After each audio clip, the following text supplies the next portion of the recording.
Just to clarify, no, itong kasi may dalawang klase ng audit na naganap sa Office of the Vice President. Number one, yung ating tinatawag na regular audit. Doon naman yan sa operations, no, ng opisina, and then itong sa confidential funds, which is the subject of itong notice of disallowance. And yes, we confirm na meron tayong 6 months para po magsumite ng ating apela or appeal dyan sa notice of disallowance. And currently naman po, we are preparing already, no, the necessary supporting documents para po ma-attach natin doon sa appeal natin. And we are definitely looking to file the appeal within that 6-month period. Bukod po dito sa 12.3 billion na notice of disallowance sa Office of the Vice President, meron din pong issue na ipinalutang itong mga kongresista natin itong nagdaang hearing. Tungkol naman po dito sa worth 65 million worth po ng mga welfare goods. Diyan pa rin po sa Office of the Vice President. Inilabas po nitong si Representative Jinky Luistro na may mga ilang parang hindi natin masabi agad na irregularity, no? Pero merong mga sabihin na natin na halimbawa po itong pilot testing sa Pansarab Buns in Davao City at maging sa Maguindanao. 992 million pesos po ang ginastos dyan. Meron din daw po for rice distribution na umabot naman ng 600 million pesos at iba pa na mga nabanggit niya. Meron po ba tayong explanation tungkol dito? Opo, thank you Ma'am DJ. Unahin ko lang po, yung 12.3 billion na nabanggit nyo, I don't think sa OBP po yan. Yes, Baka sir. po yan yung lumabas na balita tungkol sa DepEd. Yes, sir. Siguro Yes, po sir. I'll take this opportunity maybe to clarify that also since galing po akong DepEd, although of course I cannot speak for DepEd now. No? But just on the 12.3 billion notice of disallowance, siguro maganda rin pong i-clarify sa ating mga kababayan na hindi po yan attributable to the Vice President per se, no, in totality. Why? Kasi yung 12.3 billion, nung tingnan po namin yan, it's really an accumulation of yung mga natenggang notices of disallowance that are not final, meaning they're still on appeal by the Department of Education. Mula pa, perhaps I think as far back as 2010. So kumbaga, yan lang po yung naging aggregate number, no, or figure ng mga notices of disallowance.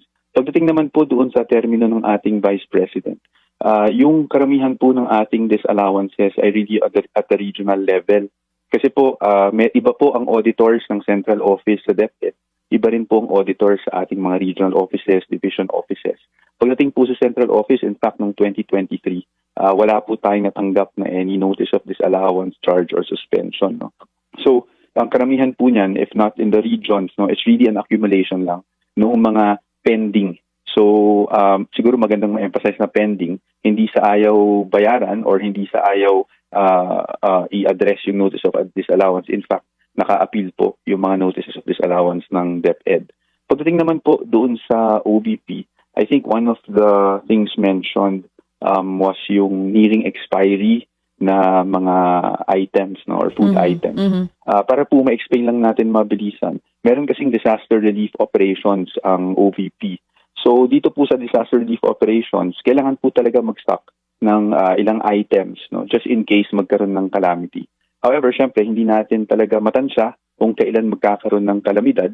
So yung mga na-stock na yun yung napansin ng COA na maaring malapit na sa expiry. But we just wanted to clarify na wala naman po tayong inabutan ng expiration or na-distribute na expired na. Lahat po yan ay na-distribute natin within the period prior to those items being expired. But also, we acknowledge that there must be some strategies employed, no, to make sure na hindi umabot na may expire siya.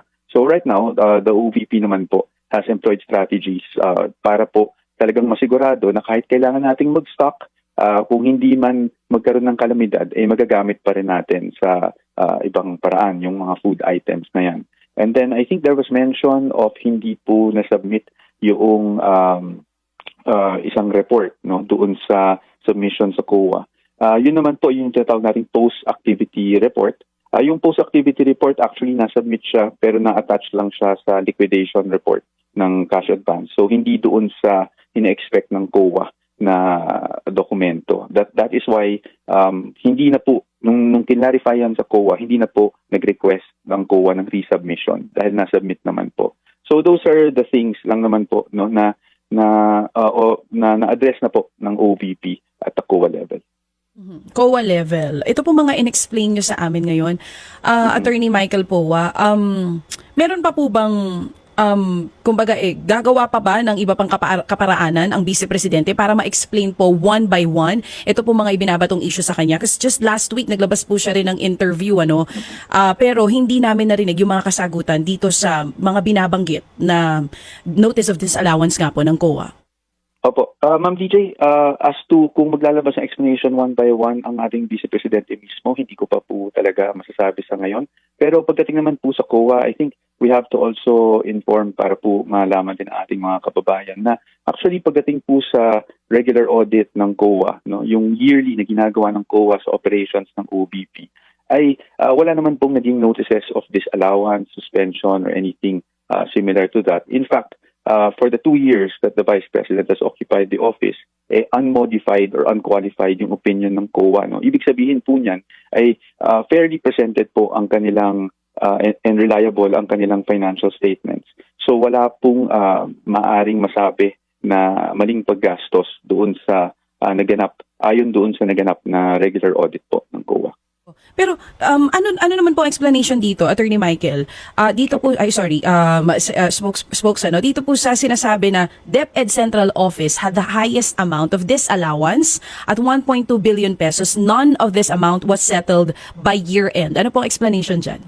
That pertains to disallowances po na hindi po sa termino ng ating Vice Presidente. Yan, para malinaw. So, yun po yung, salamat po. Yan po yung sinasabi natin na that was way before 2022, yung mga ganyang disallowances. And the reason why hindi pa po siya settled is because it's still undergoing po yung process within COA kung saan meron pa pong appeal process. Kasi po, pag nagkaroon po ng disallowance, normally po, from the auditor level, aakyat pa po yan yung apila sa director level. And then aakyat pa po sa commission proper. And all that is within the 6-month period nga po na nabanggit natin. Kasi usual po na after disallowance, whether confidential funds or regular audit, meron pong 6 months yung ahensya na mag-file po ng kanilang appeal.